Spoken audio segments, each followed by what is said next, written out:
Hi everyone, my name is Chanté Davis. I am a high school senior, and today I will be speaking with uh, Wade Kyle, a teacher from United Teachers of Los Angeles, about the Green New Deal for public schools. So as we know, public education is in crisis in this country.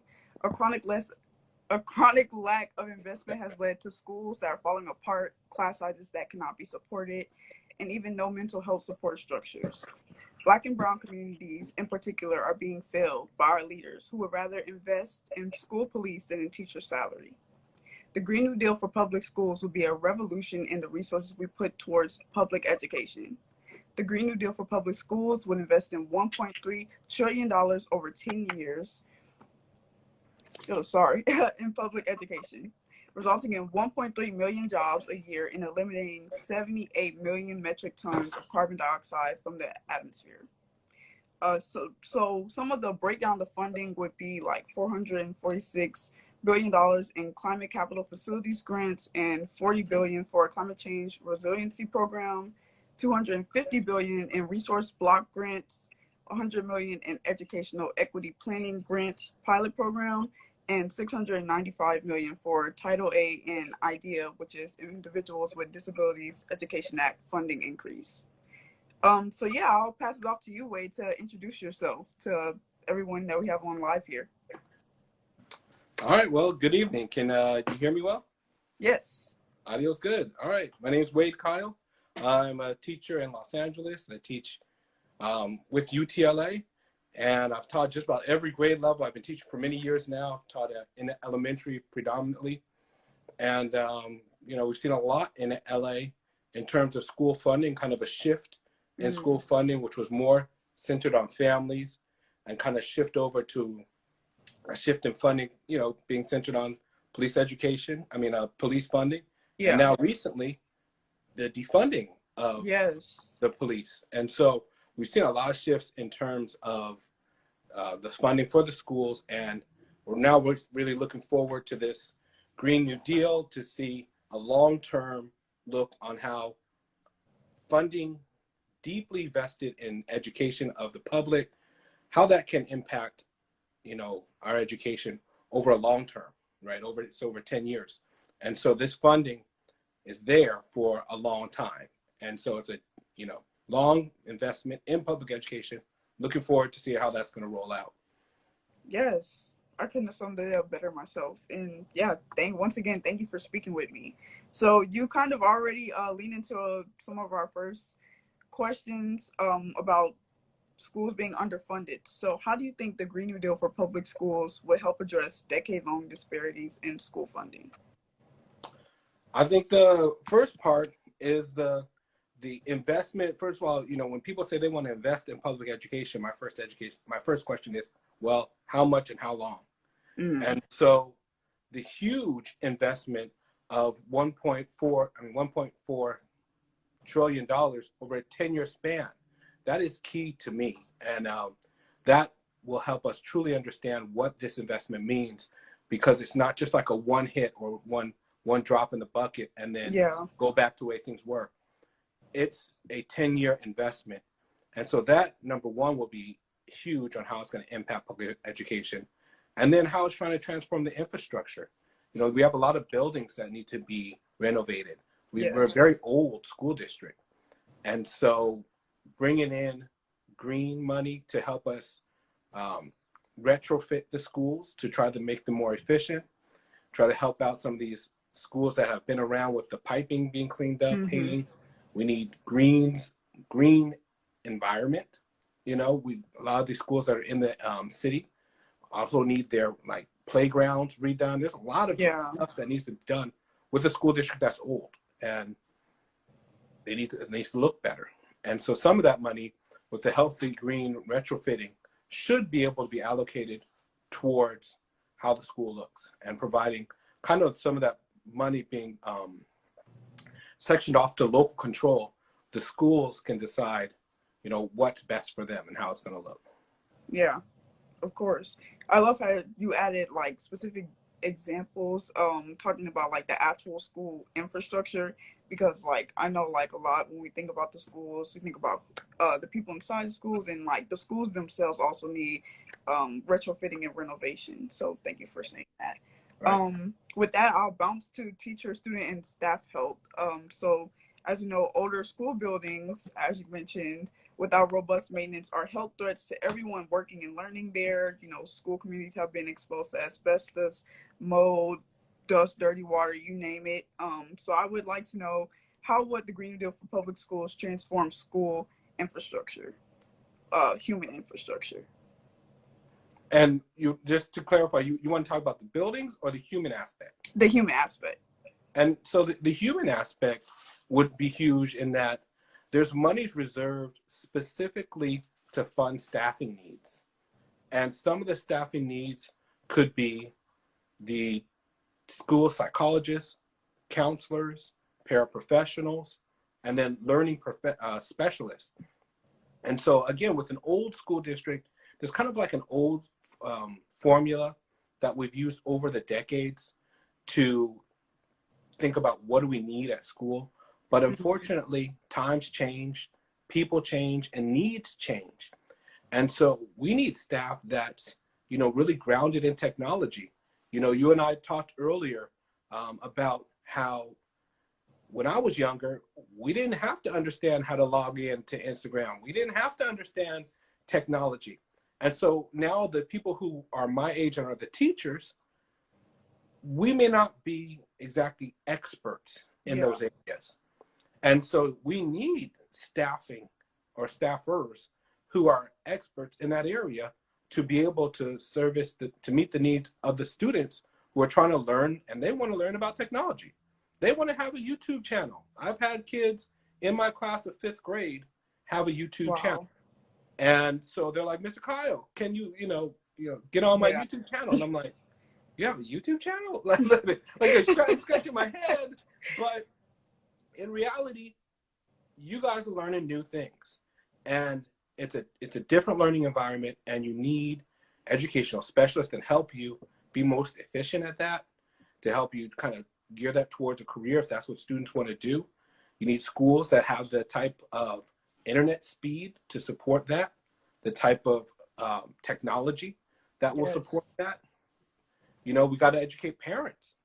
Parents may see their kids say, I want a YouTube channel, and parents might say like, no, but there's actually nothing wrong with that if it's monitored. You want to make sure, you're not just unleashing your kids on the internet. You want to make sure you are aware of what they're doing.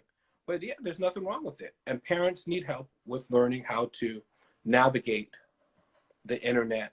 Teachers, we could use a little more funding in terms of learning specialists, how to make the curriculum line up to that, to be able to support students with that.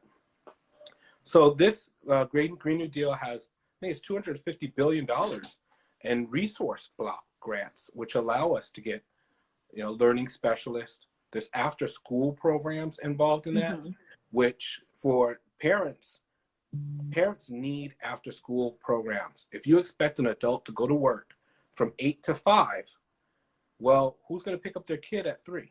Yeah. And so these after school programs are key to working families, people who have to go to work and don't have time in the day to have to go pick up their kids from school. If you have a school after school program, especially an after school program that's dedicated towards the type of learning that students want to do, technology, or an after school program that has sports, these things help people. People need these things. Kids need these things. Yes. But most importantly, we need the money to do it. And so that's the nice thing about this Green New Deal, is it provides dedicated funding for 10 years. It's not just, oh, here's some little nice for a short time and then take it away.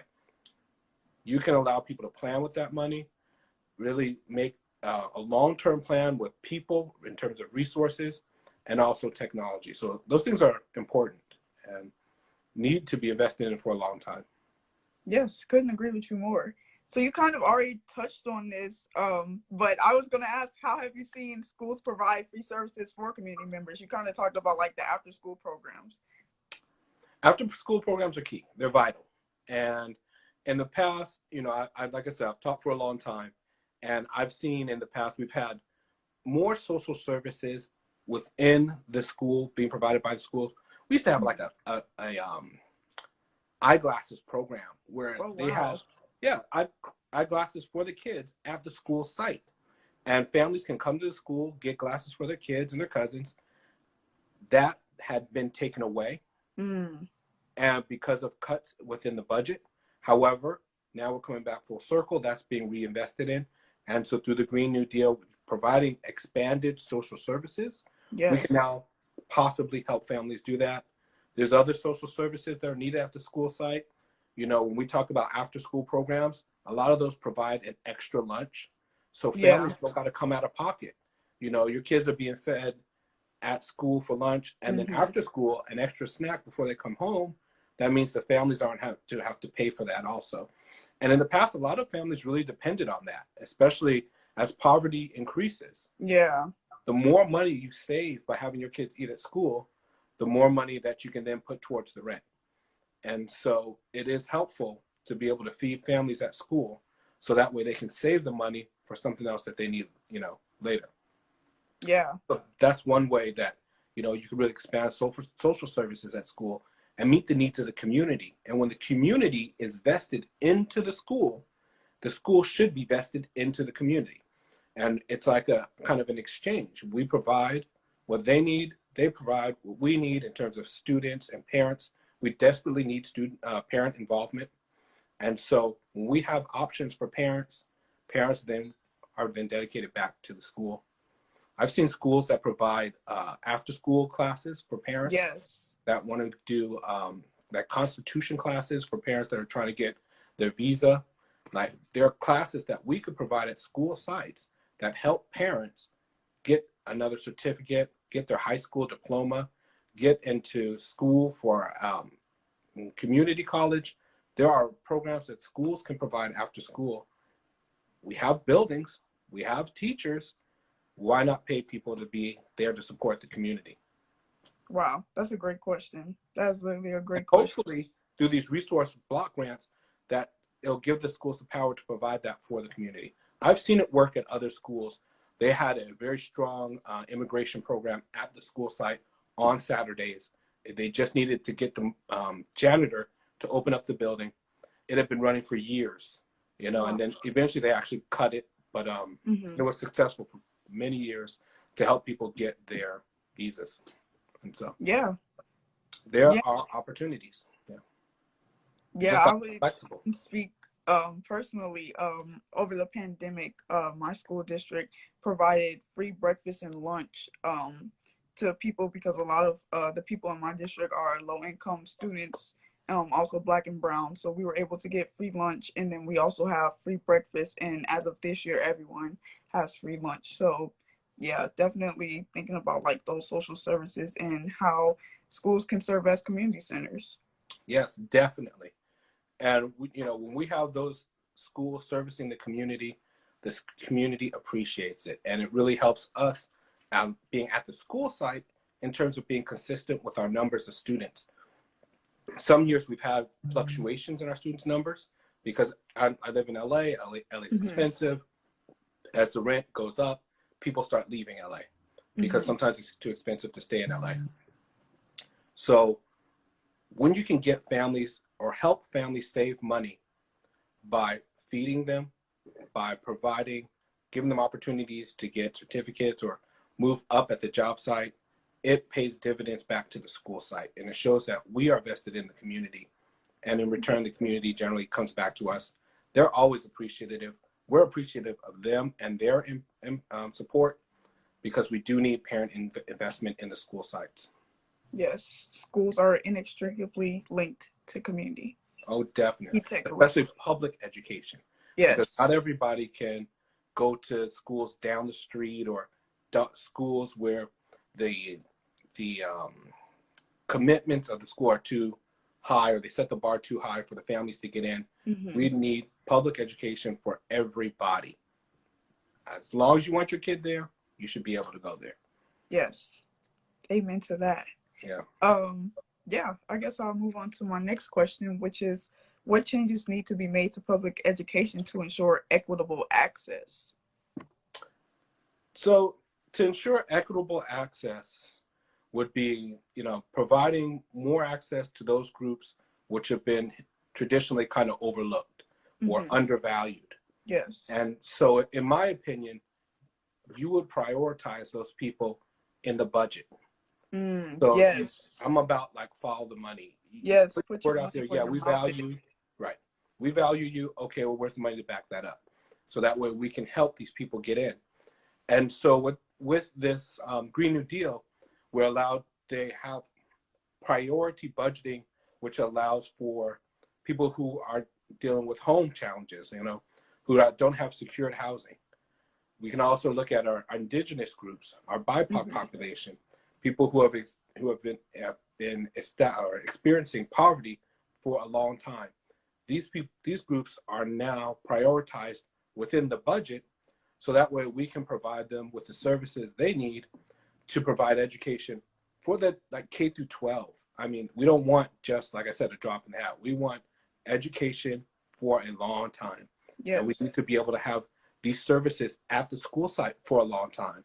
So families may hear about it one year and maybe not be able to utilize it that year, but maybe come back the next year or tell another family about it who can then come the following year. When you have a 10-year plan, people around the community spread word of mouth, what's going on at that school, and people come. Yes. But if it's there one year and then disappears, it doesn't work. And so you got to be able to have long-term investment in the community. It brings up property values. It brings up the reputation of the school. It allows you to prioritize your staff and keep your staff in place. You really don't want to have a teacher that's well-trained in the needs of the community and then have to cut them next year. Yeah. Well, that doesn't help the school, and that does not help the community. So by establishing resource blocks or resource grants to help fund positions long-term, you can have long-term investment in the community's needs. Couldn't have said it better myself. UTLA does a good job of doing community schools and really having schools where the teachers are vested in connecting with the parents. We call it community schools. We have positions specially funded to connect to the families and meet the needs of the community. They organize, they plan, there's time set aside specifically to plan with parents and meet the needs of the community. So that way the community can then have faith that the school will be able to meet the needs that they want. What's happening in Houston may be a little bit different from what's happening in LA. Yeah. And so you need to be able to service the community that you serve. Exactly. Yes. Know your community and know how to serve them. Know your people. Yeah. I'm going to hop to our next question, kind of shift gears. Oh gosh. So how would new school features like green spaces, community gardens, and green design improve learning in the school environment? Well, I'll put it this way. When you don't have to worry about mold growing at the school site, or if you have allergies or you have asthma and the school doesn't have up-to-date air filtration, it's difficult to focus on the subject matter. It's hard to learn math if you're choking and coughing in the classroom. Exactly. And you got to take issues are already being exacerbated. Yeah. Right. You got to go outside every 10 minutes to get some fresh air. So you need schools that are renovated, so that way students can then focus on learning. Yes. If you don't have an air conditioner that works in the summertime, in LA, I'm sure in Houston, it's hot, humid, you need AC. Exactly. And then the flip side is wintertime. Yes. You gotta have heat in the classroom. Otherwise, it's hard for kids to focus on what the teacher's talking about if you can't feel your toes because you're too cold. You're not gonna care about that. That's not meeting your, immediate need of, safety, basic safety. So that would help the students learn, definitely. Yeah, and also, just want to add my own anecdote here. So here in Houston, I actually went to a green school. Marshall Elementary is the first. I'm not sure if it was the first in Houston. Probably was, but I know for sure it's the first in my district. And we had green spaces. We had a community garden, an eco pond. Yeah, we had geothermal well field that was connected to our playgrounds in the what's it called, the parking lot. And like we had this great metal system where we learned about water conservation. And I know personally, like, it really instilled in me not only like my love for learning, but like my love for like public schools, because I did go to like elementary there. So like it really shaped my like. Okay. It was like really special to have those green spaces. We had like these great large windows, and we used like daylight harvesting, so we didn't have to turn on the lights as much. It was definitely a great experience. And like, while I know that wasn't the experience of every child, unfortunately, I'm definitely like grateful to have had that experience. And I'll even add on to that, you know, as we teach kids about the future, and we Yes. teach about eco-friendly, we teach about recycling, we teach about green space, and then we don't practice it at the school site. How do we expect them to learn? Like you said, the experience that you had was special. It helps students not only learn about the curriculum that the teacher is teaching, but then on their off time, they can go to the, what do you call it? The eco pond? Yeah, the eco pond. The eco pond. They can see the eco pond in play and learn about it that way. You know, you just don't experience education from a book. You go out and experience it in real life. And to have green space dedicated to that, to have green retrofitting, to help kids learn about that, to learn about the importance of the, not just money, but also the environment, or how money can support the environment, and how the environment can then be profitable with money. And so all these things can be taught, not just through the curriculum, but then the kids can see it in real life and see it really play out. And that helps the earth immensely, right? So why not? Why not invest in that? Exactly. Because that's the kids' future. Those are those jobs in the future. We can't teach that through a book. I can't even say anything to that. You're just perfectly so. It's just, and not everybody learns through a book. Some people got to get their hands dirty. They got to get out there and put their hands in that water and see what that's about. Yes. And so it's good to have, you're lucky to have had that. Yes, definitely. Gonna shift gears again. So yeah, how would creating millions of good high paying union jobs transform working class communities across the country? You know, I'm a true supporter of unions, and how in the past, you know, if you look back into the 1920s to the 1950s, how union jobs were the staple of the American economy. That really helped families have a stable income and help them invest in properties, buy properties, and then that helps people have a consistency across the country. Like I said, in LA, we have high prices. Our housing is a high, tough market. Having unions being more popular, having more union opportunities allows people to create a real established ground for their working place. You're not at risk. You're not at will employment. So you know you have a contract. There's a contract you read. There's a contract that you understand, like, this is what are the terms of my employment. This is how I violate the terms of my employment. But also your employer knows. It holds them accountable. And the union is the people power. And when we all work together through the union to get ourselves all on the same page, you really create a quality product. And you know, when your brothers or sisters in the union are not creating a quality product, you can see it. Because everybody's kind of doing the same thing. And so when you see someone not doing the same thing, you're like, wait, that classroom was doing it, that classroom was doing it, that classroom's not doing it.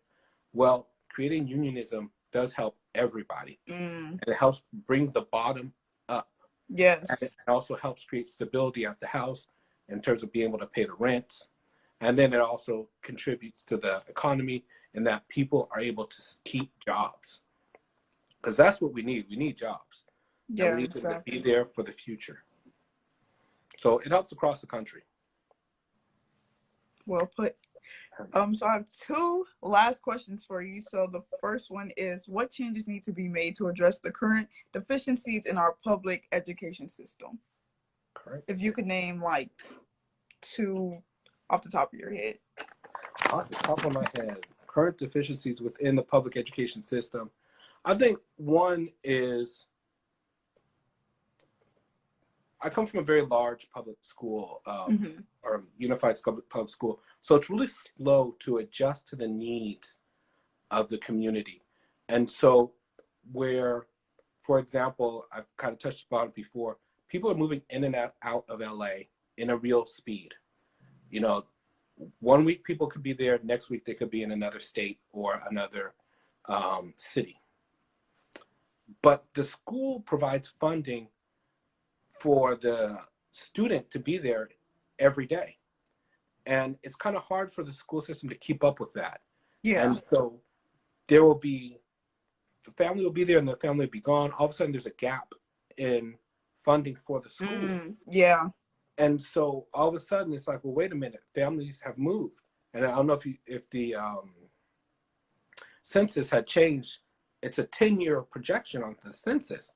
But in that 10-year span, thousands of families have left. Yeah. And thousands of families have come. And so that's kind of a deficiency of the school district, is how to keep up or with changing trends. And if you look at LA in particular, we have so many different foreign languages that are spoken in LA.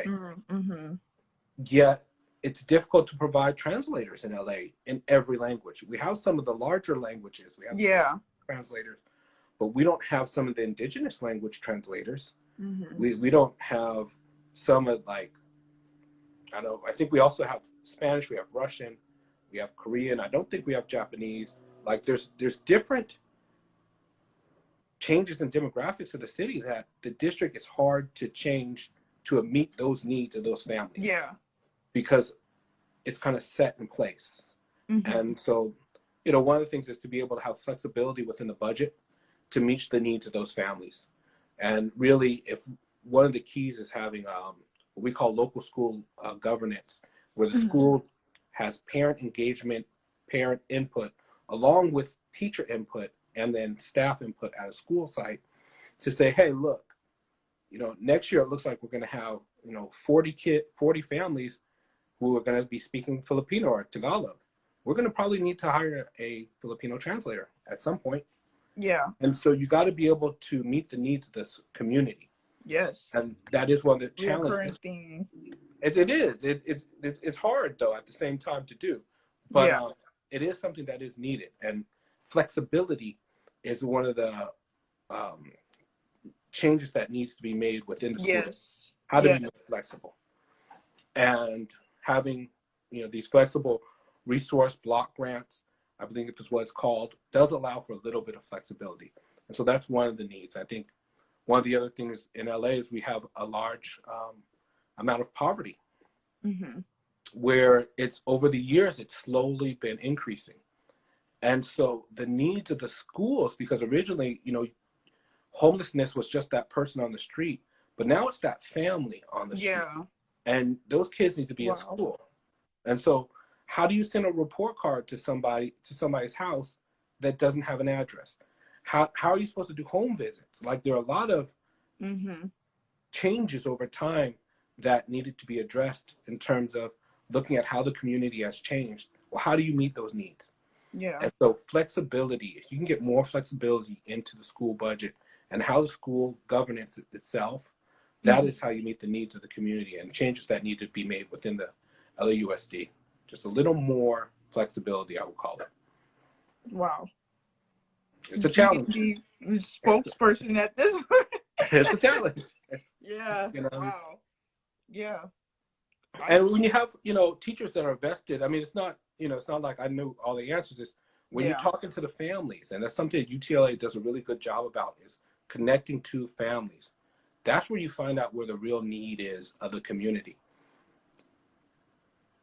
You don't get that from top down. You get that from bottom up. Yes. And really, those are the people you really need to be talking to and to learn, if you want to learn. So, yeah. It's just one of those Speaking things. truth to Yeah. power right now. Yeah, and my final question is, how do we rise to meet the moment? You can take a visionary route, or you can just like, yeah, I'm be going to like take a high visionary reps or route. something. I'm going to take a visionary route because technically it's not my vision. It's a vision that's been around for a while. And like it's bottom up community power. You know, you get invested in your community. And Yeah. so at UTLA, you know, we have Students Deserve, one of our groups of student voices where parents and students are contributing to the conversation as students. They have input. And then, you know, we have community members who have equal input. The bus driver has equal input to the janitor, who has equal Yes. input to the principal. You know, there is no, you know, power structure Hierarchy. Yeah. or or hierarchy, right? Everyone has an input because everyone has a buy-in.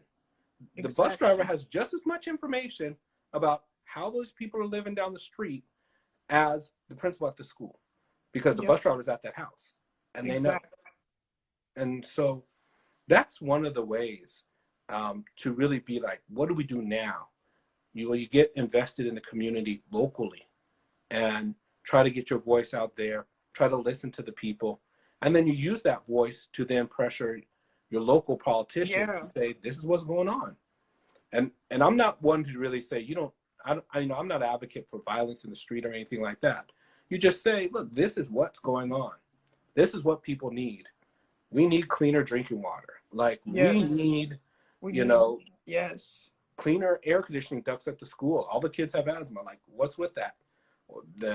Too many kids having breathing problems at that school. Mm-hmm. So, you know, recently in Carson, they ran over. This is a city near LA.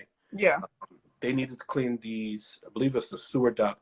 It had gotten really bad, and the community got together and said, "Look, we need some change.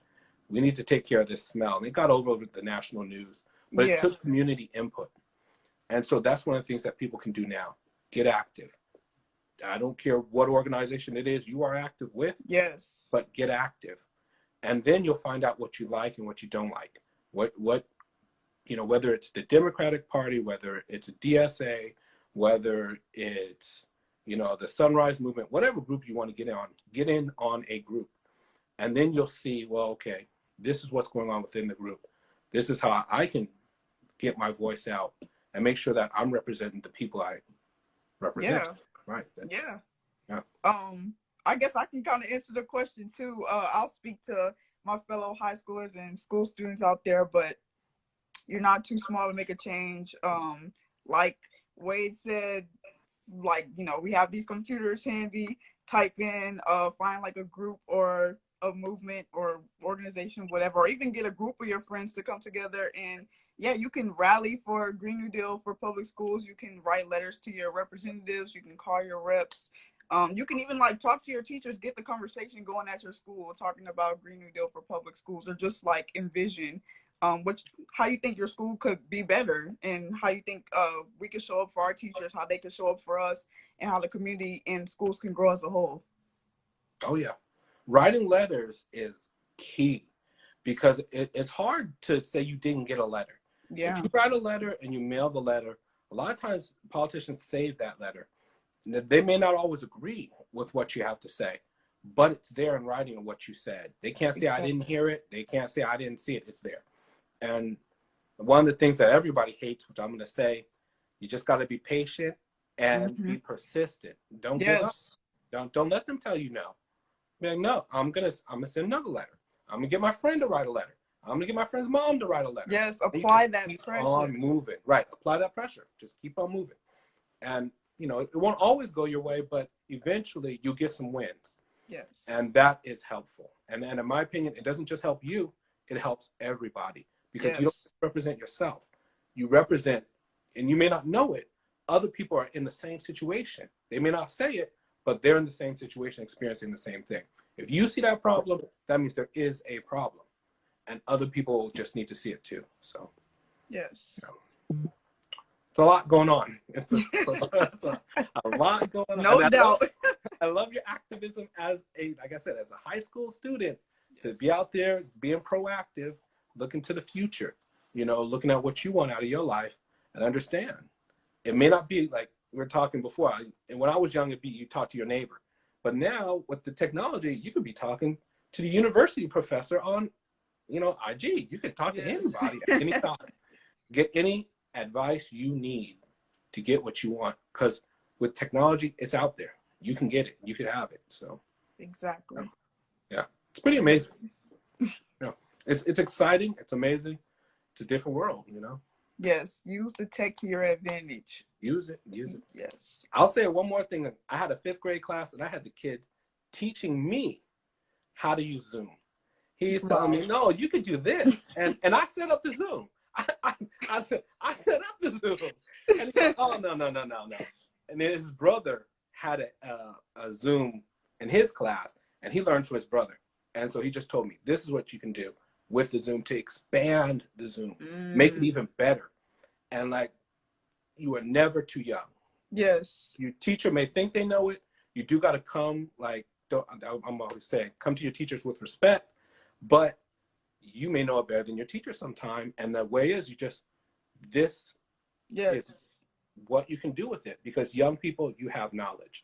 Yes. And you know a lot. Every student is a teacher. There you go. And that's the truth right there. Right.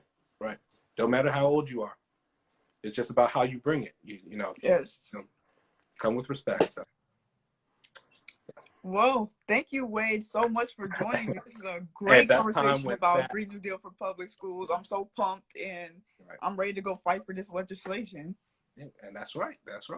As you should be, because the future's yours. So, you know, you make it how you want it. Well, it's been nice. Thank you very much for inviting me.